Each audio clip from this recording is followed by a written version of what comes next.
ಪ್ರಿಯರೇ, ದಿನದ ಬದುಕಿಗೊಂದು ಕ್ರಿಸ್ತನ ಈ ದನಿ ನಮ್ಮೆಲ್ಲರಿಗೂ ಪ್ರೇರಣೆಯಾಗಲಿ. ಪೂಜಾ ವಿಧಿಯ ಸಾಧಾರಣ ಕಾಲದ 16ನೆಯ ವಾರ, ಜುಲೈ 21, 2026 ಮಂಗಳವಾರ. ಸಂತ ಮತ್ತಾಯನು ಬರೆದ ಪವಿತ್ರ ಶುಭ ಸಂದೇಶದಿಂದ ವಾಚನ.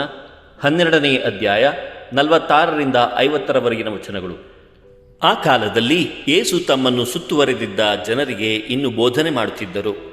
ಆಗ ಅವರ ತಾಯಿ ಮತ್ತು ಸಹೋದರರು ಬಂದು ಅವರೊಡನೆ ಮಾತನಾಡ ಬಯಸಿ ಹೊರಗೆ ನಿಂತಿದ್ದರು. ನಿಮ್ಮ ತಾಯಿ ಮತ್ತು ಸಹೋದರರು ಹೊರಗೆ ನಿಂತಿದ್ದಾರೆ, ನಿಮ್ಮೊಡನೆ ಮಾತನಾಡಬೇಕೆಂದಿದ್ದಾರೆ ಎಂದು ಒಬ್ಬನು ತಿಳಿಸಿದನು. ಅದಕ್ಕೆ ಯೇಸು, ನನ್ನ ತಾಯಿ ಯಾರು, ನನ್ನ ಸಹೋದರರು ಯಾರು ಎನ್ನುತ್ತಾ ತಮ್ಮ ಶಿಷ್ಯರ ಕಡೆಗೆ ಕೈ ತೋರಿಸಿ, ಇಗೋ ನೋಡು ನನ್ನ ತಾಯಿ, ನನ್ನ ಸಹೋದರರು.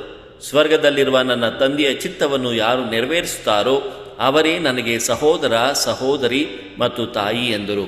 ಪ್ರಭುವಿನ ಶುಭ ಸಂದೇಶ. ಕ್ರಿಸ್ತರೇ ನಿಮಗೆ ಸ್ತುತಿ ಸಲ್ಲಲಿ. ಚಿಂತನೆ. ಲೌಕಿಕ ಸಂಬಂಧ ಕ್ಷಣಿಕ, ವಿಶ್ವಾಸದ ಬಾಂಧವ್ಯ ಶಾಶ್ವತ. ಪ್ರಭು ಯೇಸು ಕ್ರಿಸ್ತರಲ್ಲಿ ನನ್ನ ಆತ್ಮೀಯ ಸಹೋದರ ಸಹೋದರಿಯರೇ, ಮದರ್ ತೆರೆಸಾರವರು ಲೊರೆಟೊ ಕಾನ್ವೆಂಟ್ ತೊರೆದು ಕೋಲ್ಕತ್ತಾದ ಕೊಳಚೆ ಪ್ರದೇಶಗಳಿಗೆ ಬಂದಾಗ ಅವರಿಗೆ ಸ್ವಂತ ಕುಟುಂಬದ ಸೌಕರ್ಯವಾಗಲಿ ಅಥವಾ ರಕ್ತ ಸಂಬಂಧಿಗಳ ಬೆಂಬಲವಾಗಲಿ ಇರಲಿಲ್ಲ. ಅವರು ಸಂಪೂರ್ಣ ಒಂಟಿಯಾಗಿದ್ದರು. ಆದರೆ ಅವರು ದೇವರ ಚಿತ್ತವನ್ನು ನೆರವೇರಿಸಲು ಬಡವರ ಸೇವೆ ಆರಂಭಿಸಿದಾಗ ಅವರನ್ನು ನೋಡಿ ಪ್ರೇರಿತರಾದ ಸುಭಾಷಿಣಿ ದಾಸ್ ಎಂಬ ಯುವತಿ ಅವರ ಜೊತೆಗೂಡಿದರು. ಮುಂದೆ ಅವರು ಸಿಸ್ಟರ್ ಆಗ್ನೆಸ್ ಎಂಬ ಹೆಸರನ್ನು ಪಡೆದುಕೊಳ್ಳುತ್ತಾರೆ. ಪ್ರಿಯರೇ, ಅವರ ಬೆನ್ನಲ್ಲೇ ನೂರಾರು ಯುವತಿಯರು ತಮ್ಮ ಸ್ವಂತ ತಂದೆ ತಾಯಿ, ಆಸ್ತಿ ಅಂತಸ್ತುಗಳನ್ನು ತೊರೆದು ಮದರ್ ತೆರೇಸಾ ಅವರ ಜೊತೆ ಸೇರಿದರು. ಲೋಕದ ದೃಷ್ಟಿಯಲ್ಲಿ ಅವರ್ಯಾರೂ ಮದರ್ ತೆರೇಸಾ ಅವರ ರಕ್ತ ಸಂಬಂಧಿಗಳಾಗಿರಲಿಲ್ಲ. ಆದರೆ ದೇವರ ಚಿತ್ತವನ್ನು ನೆರವೇರಿಸುವ ಒಂದೇ ಉದ್ದೇಶ ಅವರೆಲ್ಲರನ್ನೂ ಒಂದಾಗಿಸಿತು. ಪ್ರಿಯರೇ, ಒಮ್ಮೆ ಪತ್ರಕರ್ತರೊಬ್ಬರು ಮದರ್ ತೆರೇಸಾ ಅವರಿಗೆ, ನಿಮ್ಮ ಸ್ವಂತ ಕುಟುಂಬವನ್ನು ಬಿಟ್ಟು ಬಂದಿದ್ದಕ್ಕಾಗಿ ನಿಮಗೆ ಬೇಸರವಿಲ್ಲವೇ ಎಂದು ಕೇಳಿದಾಗ ಮದರ್ ತೆರೇಸರವರು ನಕ್ಕು ತಮ್ಮ ಸುತ್ತಲಿದ್ದ ಸಿಸ್ಟರ್ಸ್ ಮತ್ತು ಆಶ್ರಮದ ಬಡವರನ್ನು ತೋರಿಸಿ ಹೀಗೆ ಹೇಳುತ್ತಾರೆ, ದೇವರ ಚಿತ್ತವನ್ನು ಮಾಡಲು ನಾನು ಹೊರಟಾಗ ದೇವರು ನನಗೆ ಇಡೀ ಜಗತ್ತನ್ನೇ ನನ್ನ ಕುಟುಂಬವನ್ನಾಗಿ ಮಾಡಿಕೊಟ್ಟರು. ಪ್ರಿಯರೇ, ಯೇಸು ಸ್ವಾಮಿ ಇಂದಿನ ಶುಭ ಸಂದೇಶದಲ್ಲಿ ಹೇಳುತ್ತಿರುವ ಆಧ್ಯಾತ್ಮಿಕ ಕುಟುಂಬದ ಕಲ್ಪನೆಗೆ ಮದರ್ ತೆರೇಸಾ ಅವರ ಮಿಷನರೀಸ್ ಆಫ್ ಚಾರಿಟಿ ಸಂಸ್ಥೆ ಒಂದು ಜೀವಂತ ಐತಿಹಾಸಿಕ ಸಾಕ್ಷಿಯಾಗಿದೆ. ಪ್ರಿಯರೇ, ಇಂದಿನ ಶುಭ ಸಂದೇಶದಲ್ಲಿ ಯೇಸು ಸ್ವಾಮಿ ಕೇವಲ ರಕ್ತ ಸಂಬಂಧಗಳಿಗಿಂತ ಮಿಗಿಲಾದ ಅತ್ಯಂತ ಆಳವಾದ ಒಂದು ಹೊಸ ಸಂಬಂಧದ ವ್ಯಾಖ್ಯಾನವನ್ನು ನಮಗೆ ಪರಿಚಯಿಸುತ್ತಾರೆ. ದೇವರ ವಾಕ್ಯವನ್ನು ಕೇಳಿ ಅದರಂತೆ ಬದುಕುವ ಪ್ರತಿಯೊಬ್ಬರೂ ಕ್ರಿಸ್ತನ ಆಧ್ಯಾತ್ಮಿಕ ಕುಟುಂಬದ ಸದಸ್ಯರಾಗುತ್ತಾರೆ ಎಂಬ ಅತ್ಯಂತ ಪ್ರೇರಣಾದಾಯಕ ಸತ್ಯ ಇಲ್ಲಿದೆ. ಪ್ರಿಯರೇ, ಇಂದಿನ ಶುಭ ಸಂದೇಶದಲ್ಲಿ ಯೇಸು ಸ್ವಾಮಿ ತನ್ನ ತಾಯಿ ಮತ್ತು ಶಿಷ್ಯರ ಕಡೆಗೆ ಕೈ ತೋರಿಸಿ, ಇಗೋ ನೋಡು ನನ್ನ ತಾಯಿ, ನನ್ನ ಸಹೋದರರು ಎಂದು ಸಾರುವುದು ಮತ್ತು ಕುಟುಂಬದ ಕಲ್ಪನೆಯನ್ನು ವಿಸ್ತರಿಸುವುದು ಅತ್ಯಂತ ವಿಶಿಷ್ಟವಾದಂಥ ಅಂಶವಾಗಿದೆ. ಪ್ರಿಯರೇ, ಮೊದಲ ನೋಟಕ್ಕೆ ಯೇಸು ಸ್ವಾಮಿ ತಮ್ಮ ಸ್ವಂತ ತಾಯಿಯಾದಂಥ ಮರಿಯಮ್ಮನವರನ್ನು ಮತ್ತು ಸಂಬಂಧಿಕರನ್ನು ನಿರ್ಲಕ್ಷಿಸುತ್ತಿರುವಂತೆ ಅಥವಾ ಅವಮಾನಿಸುತ್ತಿರುವಂತೆ ಕಾಣಬಹುದು. ಆದರೆ ವಾಸ್ತವವಾಗಿ ಇದು ಮರಿಯಮ್ಮನವರಿಗೆ ನೀಡಲಾದ ಅತ್ಯುನ್ನತ ಗೌರವವಾಗಿದೆ. ಲೂಕನ ಶುಭ ಸಂದೇಶದಲ್ಲಿ ದೇವದೂತನು ಮರಿಯಮ್ಮನವರ ಬಳಿಗೆ ಬಂದಾಗ ಆಕೆ, ನಾನು ಪ್ರಭುವಿನ ದಾಸಿ, ನಿಮ್ಮ ವಚನದಂತೆ ನನಗೆ ಆಗಲಿ ಎಂದು ಸ್ವರ್ಗದ ತಂದೆಯ ಚಿತ್ತಕ್ಕೆ ಸಂಪೂರ್ಣವಾಗಿ ಶರಣಾಗಿದ್ದರು.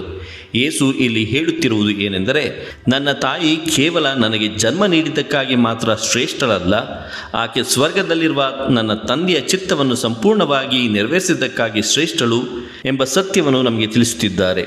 ಯೇಸು ರಕ್ತ ಸಂಬಂಧವನ್ನು ನಿರಾಕರಿಸುತ್ತಿಲ್ಲ, ಬದಲಿಗೆ ದೈವಿಕ ಚಿತ್ತದ ನೆರವೇರಿಕೆ ಎಂಬ ಹೊಸ ಆಧ್ಯಾತ್ಮಿಕ ಸಂಬಂಧಕ್ಕೆ ಮೊದಲ ಆದ್ಯತೆ ನೀಡುತ್ತಿದ್ದಾರೆ.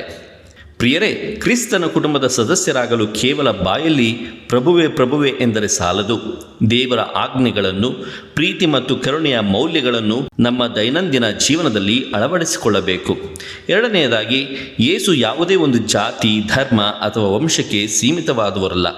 ತಂದೆಯ ಚಿತ್ತವನ್ನು ಮಾಡುವ ಜಗತ್ತಿನ ಪ್ರತಿಯೊಬ್ಬ ಮನುಷ್ಯನು ಪ್ರಭು ಕ್ರಿಸ್ತರಿಗೆ ಸಹೋದರ ಅಥವಾ ಸಹೋದರಿಯಾಗಬಹುದು. ಇನ್ನು ಮೂರನೇದಾಗಿ, ಲೌಕಿಕ ಸಂಬಂಧಗಳು ಕೇವಲ ಭೂಮಿಗೆ ಮಾತ್ರ ಸೀಮಿತ. ಆದರೆ ದೇವರ ಚಿತ್ತವನ್ನು ನೆರವೇರಿಸುವ ಮೂಲಕ ಉಂಟಾಗುವ ವಿಶ್ವಾಸದ ಸಂಬಂಧವು ಶಾಶ್ವತವಾದುದು ಮತ್ತು ಸ್ವರ್ಗದವರೆಗೂ ಮುಂದುವರಿಯುವಂತಹದ್ದು. ಪ್ರಿಯರೇ, ಹಾಗಾದರೆ ಇಂದಿನ ಶುಭ ಸಂದೇಶವನ್ನು ನಮ್ಮ ಜೀವನದಲ್ಲಿ ಹೇಗೆ ಜೀವಿಸಬಹುದು? ಇಂದು ನಾವು ಕೇವಲ ನಮ್ಮ ಸ್ವಂತ ಕುಟುಂಬ, ನಮ್ಮ ಜಾತಿ ಅಥವಾ ನಮ್ಮ ಊರಿನವರಿಗೆ ಮಾತ್ರ ಸಹಾಯ ಮಾಡಲು ಬಯಸುತ್ತೇವೆ. ಆದರೆ ಇಂದಿನ ಶುಭ ಸಂದೇಶವು ನಮ್ಮ ಯೋಚನಾ ಲಹರಿಯನ್ನು ವಿಸ್ತರಿಸಲು ಕರೆ ನೀಡುತ್ತದೆ. ಸಮಾಜದಲ್ಲಿ ಸಂಕಷ್ಟದಲ್ಲಿರುವ ಪ್ರತಿಯೊಬ್ಬ ಬಡವನು, ನೊಂದವನು ಕ್ರಿಸ್ತನ ಕಣ್ಣಿನಲ್ಲಿ ನಮ್ಮ ಸಹೋದರ ಅಥವಾ ಸಹೋದರಿ. ಅವರಲ್ಲಿ ಕ್ರಿಸ್ತನನ್ನು ಕಂಡು ಸಹಾಯ ಮಾಡುವುದು ಇಂದಿನ ಪ್ರಮುಖ ಅಗತ್ಯವಾಗಿದೆ. ಇನ್ನು ಎರಡನೆಯದಾಗಿ, ನಾನು ಇಂದು ಹೇಗೆ ದೇವರ ಚಿತ್ತವನ್ನು ನೆರವೇರಿಸಲಿ ಎಂದು ನಾವು ಯೋಚಿಸಬೇಕು. ಕಚೇರಿಯಲ್ಲಿ ಪ್ರಾಮಾಣಿಕವಾಗಿ ಕೆಲಸ ಮಾಡುವುದು, ಮನೆಯಲ್ಲಿ ಹೆಂಡತಿ ಮಕ್ಕಳನ್ನು ಪ್ರೀತಿಯಿಂದ ನೋಡಿಕೊಳ್ಳುವುದು, ನೆರೆಹೊರೆಯವರಿಗೆ ತೊಂದರೆ ಕೊಡದೆ ಬದುಕುವುದು, ಇವೆಲ್ಲವೂ ದೇವರ ಚಿತ್ತವನ್ನು ನೆರವೇರಿಸುವ ಸರಳ ಹಾದಿಗಳಾಗಿವೆ. ಪ್ರಿಯರೇ, ಲೌಕಿಕ ಗಡಿಗಳನ್ನು ಮೀರಿ ನಿಲ್ಲುವ ಆಧ್ಯಾತ್ಮಿಕ ಕುಟುಂಬದ ಒಡೆಯ ಪ್ರಭು ಯೇಸು ಕ್ರಿಸ್ತರು. ಪ್ರತಿದಿನ ನಮ್ಮ ಸ್ವಾರ್ಥವನ್ನು ಬದಿಗಿಟ್ಟು ಸ್ವರ್ಗದ ತಂದೆಯ ಚಿತ್ತವನ್ನು ನೆರವೇರಿಸುವ ಮೂಲಕ ಯೇಸುವಿನ ಅತ್ಯಂತ ಆಪ್ತ ಕುಟುಂಬದ ಸದಸ್ಯರಾಗಿ ಬಾಳೋಣ. ದೇವರು ನಮ್ಮೆಲ್ಲರನ್ನು ಆಶೀರ್ವದಿಸಲಿ. ಇದು ಧ್ವನಿ ಮಾಧ್ಯಮ ಮನೆಯ ಕೊಡುಗೆ. ಧ್ವನಿ ವಂದನೆಯ ಸ್ವಾಮಿ ಶಾಂತಕುಮಾರ್ ಜೆ, ಬೆಂಗಳೂರು ಮಹಾಧರ್ಮ ಕ್ಷೇತ್ರ. ಪ್ರಿಯರೇ, ಈ ಚಾನೆಲ್ ಅನ್ನು ಸಬ್ಸ್ಕ್ರೈಬ್ ಮಾಡಿ ಪ್ರತಿದಿನ ದೇವರ ವಾಕ್ಯವನ್ನು ಆಲಿಸುತ್ತಾ ಅದನ್ನು ಇತರರೊಂದಿಗೆ ಹಂಚಿಕೊಳ್ಳಲು ನಮಗೆ ನೆರವಾಗಿರಿ. ಧನ್ಯವಾದಗಳು.